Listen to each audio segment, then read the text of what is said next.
This is the final walkthrough of Sudie Suddendorf's palace. It's definitely different than the first time I saw it.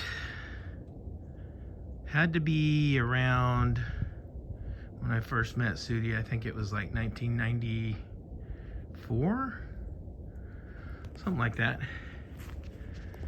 It was somewhere early to mid 90s when I walked in this door for the first time and saw what became to be my best friend, Sudie Suddendorf, in his purple chair, sitting in his purple chair. I'm trying to dodge these cobwebs here. Lots of cobwebs. Sorry. And walked across here, and at the time, there was water in the koi pond, and there were koi swimming around in it. So, it was pretty amazing seeing something like this for the first time in my life. And there's the lovely fireplace that I spent many hours watching a crackling fire and hanging out with Sudie. Purple chair was right over there. Actually, originally it was right here. When I first met him, it was right here. And he was sitting in the chair here, and there was a TV, an old style TV, tube TV, hanging there with straps, which later broke and fell. Actually, I don't think the straps broke. It's like they slipped out of the buckles and fell and shattered there. One of two TVs that fell and shattered that I'm aware of in the time I knew Sudie. There's his beautiful daughters, drawn by some mediocre artist. Sorry, just kidding. Yeah, much better looking than that in person. But hey, whoever drew it tried hard.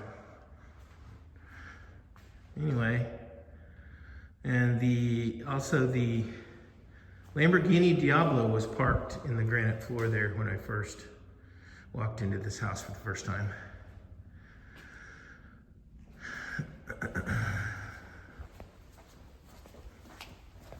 Which I later traveled to Branson, Missouri, the Branson car auction a few years later with Sudie to sell that car, the Lamborghini Diablo, which was one of the most fun things I've ever done, because we got to stay. As I recall, the owner and the guy who runs the Branson car auction was very excited about having a Lamborghini because it drew in clientele. So Sudie and I were treated like A-list celebrities, and we stayed in the hotel there where the auction was, and the owner of the Branson car auction took us to his restaurant, which I believe was called the Candlelight Inn, so it may still exist in Branson. And we were in a private room with him and a few other special guests, and the chef made us things that were custom, that were not on the menu. So that was a great experience. But anyway, I'm blabbing on and on. Sudie would freak out if he saw his lawn look like this. It's like, oh, I remember we did target practice on this little thing, the little metal target thingy where you shoot those targets and they spin around. That's a fun memory. So anyway, back to the tour.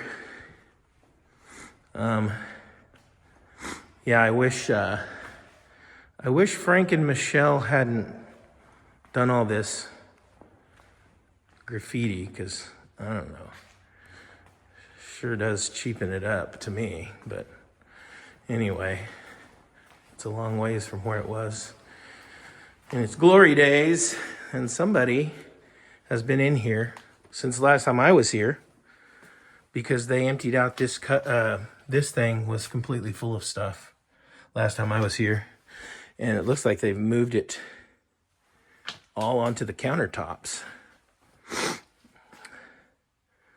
Not sure why, but I mean, I guess maybe if this is the new owners that have purchased the land, they're probably trying to get it cleaned out. I'm not sure what their intentions would be with this property. Never saw a fire in that fireplace. Sudie's room. When I first saw the wooden sculpture of the guy getting stung by bees, it was right here. And it might be the first time in my life that art ever actually moved me. And later on, Sudie told me that's what art's supposed to do. So I didn't really appreciate or understand art until I met Sudie. Another fireplace I never saw fire in, but I saw a pretty big collection of dirty movies that were stored there. Anyway, back into the bathroom, the laundry room. It looks like those shelves are about to fall. They're leaning out. Closet. Hello. This bathroom's seen better days.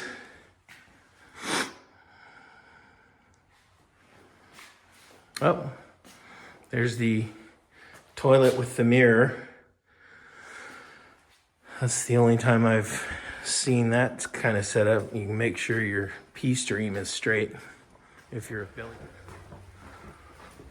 One of my biggest memories of this room back here was the full-size horse that used to sit right over there. And man, I don't know what happened to it, because Sudie wanted to bring that horse out to the coast and put it on the window washing ledge facing the ocean so that all the boats could see that horse standing up there. And that would have been hilarious and awesome, but I don't know what happened to the horse. I think someone stole it. Similar to the pinball machines that used to be here many, many years ago. And Sudie sold them to a guy who didn't have the money but swore he'd make payments and never did. So it's kind of a shame, because Sudie has had a lot of stuff stolen from him, which it's too bad. But there have been people in his life that he's considered friends that have completely screwed him over. Anyway,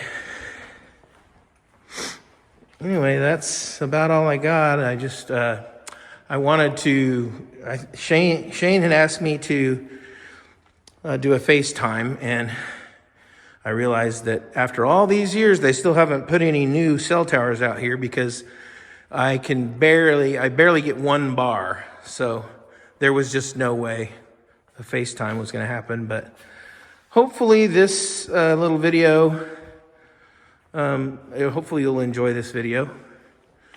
It'll be the last time I'm in this house. I remember when those clouds were painted.